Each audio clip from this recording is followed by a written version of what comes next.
The players in the WNBA have zero interest in a random self-imposed deadline and the concomitant threats that come with it. What's going on, everyone? Welcome back to Basketball Fan. We're back with another one, and this time it feels different. It feels serious, because now you've got an NBA executive stepping into the conversation and saying what a lot of people have been thinking about regarding the future of the WNBA heading into 2026. And he's not sugarcoating it. So let's take it all the way up to New York City and break this down. Here's where things stand. WNBA owners have reportedly issued a stern warning to the players. We're at the 11th hour. Midnight is approaching. And from the way it sounds, this isn't just posturing or negotiation tactics anymore. This is real pressure. The deadline that's been laid out is March 10th. If a new CBA agreement isn't finalized by then, the entire 2026 season timeline could shift. When you actually think about the logistics, it's not hard to understand why. Even if they aim to start the season around May 8th, that would be cutting it extremely close. Before opening tip-off, there has to be training camp, time for players to report, complete physicals, install systems, and build chemistry. You can't just roll the ball out and start playing. That's not how professional basketball works. And that's before even mentioning free agency, the expansion draft, the draft lottery, and the WNBA draft itself. All of those events require structure, planning, and clarity around league rules. Without a CBA in place, how are teams supposed to operate? You can't run a professional league on uncertainty and guesswork. At this point, it feels like the league may already be behind schedule for that May 8th target. Even if a deal is struck at the last second, there would still need to be weeks of preparation. The clock isn't just ticking, it's ticking loudly. Then there's the leadership question. Commissioner Kathy Engelbert has been noticeably quiet throughout this high-pressure moment.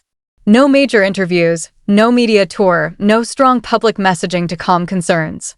And when leadership goes silent during critical situations, people naturally start asking questions, and those questions can quickly become uncomfortable. On the flip side of all the player momentum and public support, the owners look like they're officially done playing nice. The tone has shifted. The gloves are off. Whether they're saying it quietly behind closed doors or signaling it through media appearances, the message feels crystal clear. This financial boom the league is experiencing didn't just magically happen. It wasn't random growth. It wasn't some slow organic build that finally popped. The arrival of Caitlin Clark changed the entire revenue conversation almost overnight. Ticket sales surged in multiple markets. Road arenas started selling out when Indiana came to town. Jersey sales exploded. National television windows expanded. Corporate partners suddenly wanted in.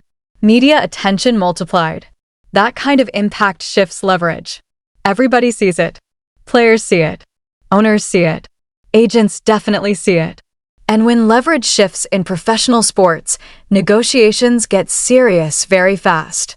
That's where former NBA executive David Sampson stepped into the conversation. On his podcast Nothing Personal with David Sampson, he didn't tiptoe around the issue.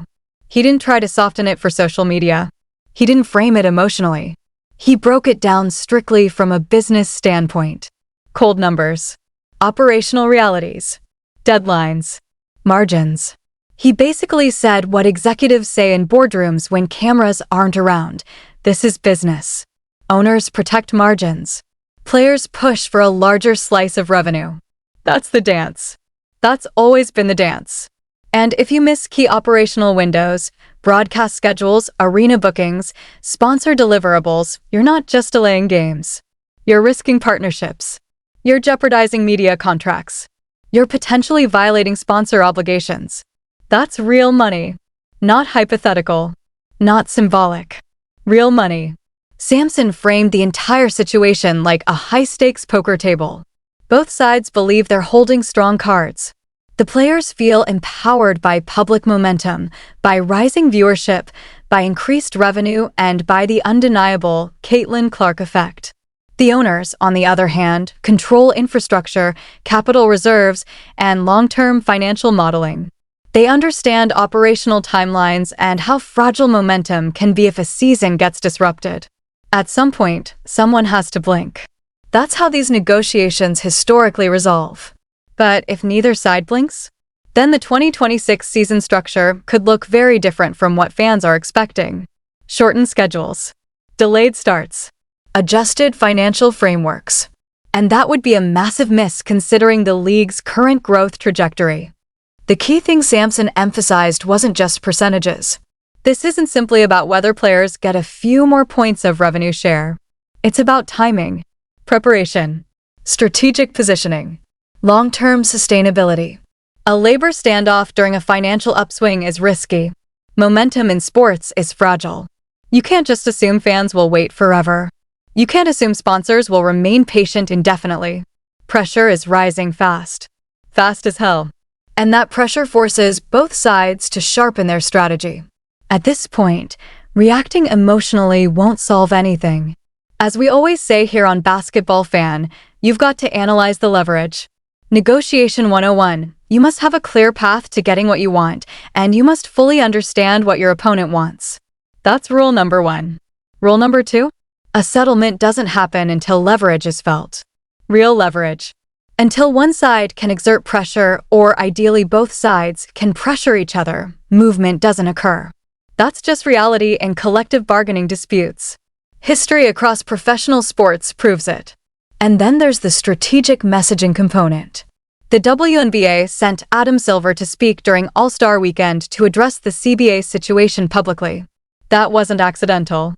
When the NBA commissioner comments on WNBA labor negotiations, that's signal, not noise. It's an effort to stabilize perception, to reassure sponsors, to calm media speculation, to subtly communicate that leadership understands the stakes. Because this isn't just an internal disagreement anymore. It's a public storyline unfolding in real time. So now we're watching a business chess match layered on top of a cultural growth moment for the league. The Caitlin Clark revenue impact changed the temperature. Owners are protecting margins. Players are demanding fair participation in the surge. Deadlines are approaching. Operational clocks are ticking. And real leverage, is starting to surface on both sides. That's where things stand right now. High stakes. Real money. Real consequences. And if both sides don't find common ground soon, the 2026 season could look very different than fans expect. We'll keep breaking it all down right here on Basketball Fan, because at this stage, it's not just basketball.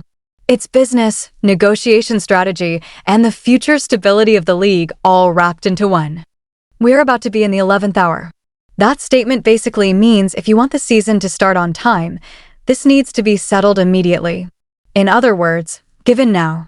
Whether it's empty words, a miscalculation of time, or a misunderstanding of the strength of the WNBA Players Association, we may never fully know. But what's clear is that Adam Silver created this sense of urgency by putting a date next to the agreement. He effectively established the so-called 11th hour and made sure the players understood the seriousness of the timing surrounding this deal. That's what the NBA wants. That's what WNBA owners want. And from a business standpoint, who could blame them? Let's also be honest about the structure here. Anyone who thinks the NBA isn't involved with the WNBA is simply wrong. Through league channels, through the commissioner's office, and through internal messaging, a clear deadline has been set, March 10th. That's just 2 weeks away. According to WNBA management, if a new collective bargaining agreement isn't reached by then, the 2026 schedule could be impacted. A source even relayed this to ESPN. But is that real leverage? Threatening that the season might be shorter or structured differently, similar to what happened in Major League Baseball during its last CBA negotiations, doesn't necessarily move the needle if players view the deadline as self-imposed. If your only leverage is assigning a date and tying it to scheduling consequences, that arrow might not have a sharp tip at all.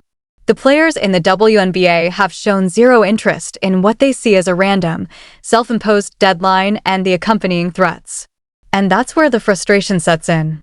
From the outside, it feels like this situation is being treated too casually, as if there's unlimited time to get dressed and pack bags. But this isn't a social gathering, this is business. Every day that passes without a deal adds tension. Fans grow irritated. Players feel pressure. Owners tighten the screws. Instead of urgency, we're seeing delays, and that's what's fueling the drama. The back and forth isn't helping anyone. What's needed now is action, not more talk. It's also important to remember that these comments originally came out when Adam Silver first delivered his message, so technically the clip itself isn't new. But the substance still matters. The foundation he laid out about timing, structure, and the business mechanics of the deal connects directly to where things stand today. When you line up those earlier remarks with the current situation, the bigger picture starts to come into focus.